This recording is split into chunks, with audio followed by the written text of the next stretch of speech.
জামাই বেডা আসলে যা মনে করে, এই যে এক তুড়িতেই চিকেন ফ্রাই, ফ্রেঞ্চ ফ্রাই হয়ে গেছে। বউয়ের কোনো রকম কোনো ঝামেলা করতে হয়নি। আসলে কি তাই? কত রকম ঝামেলা করতে হয় আহেন আপনাগুলোকে শেয়ার করি। ১ম এ হইছে আমি এখানে ৬ পিস চিকেন নিছি। এইখানে আপনারা যদি করেন চেষ্টা করবেন স্কিন সহ চিকেনটা নিতে।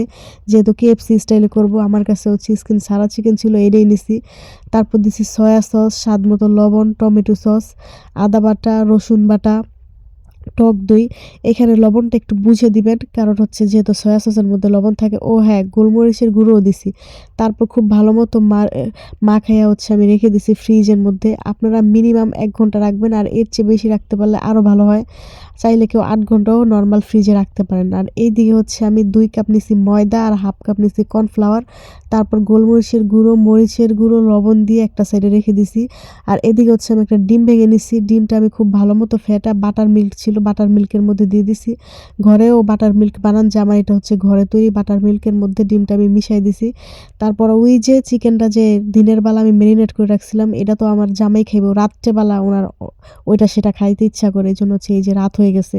এখন হচ্ছে আমি এগুলো ওনাকে ভেজে দিব।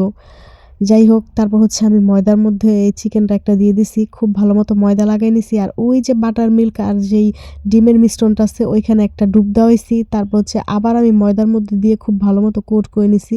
এটা অবশ্যই এইভাবে করতে হবে। একবারে করতে গেলে ময়দা ভালোভাবে লাগবে না, চিকেনটাও ভিতরে কাঁচা থেকে যাবে। তারপর এক্সট্রা যে ময়দাটা থাকে ওইটা আমি ঝেড়ে ফেলে দিয়ে হচ্ছে সবগুলো চিকেনই আমি এইভাবে করে নিছি।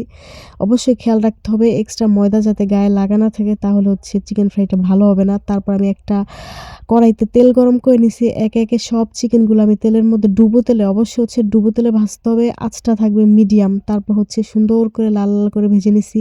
এইভাবে একবার চিকেন ফ্রাই কইরা আপনার জামাইরে খাওয়ায় দেখবেন, অনেক প্রশংসা পাইবেন। ফ্রেঞ্চ ফ্রাইয়ের রেসিপি লাগলে কমেন্ট করবেন।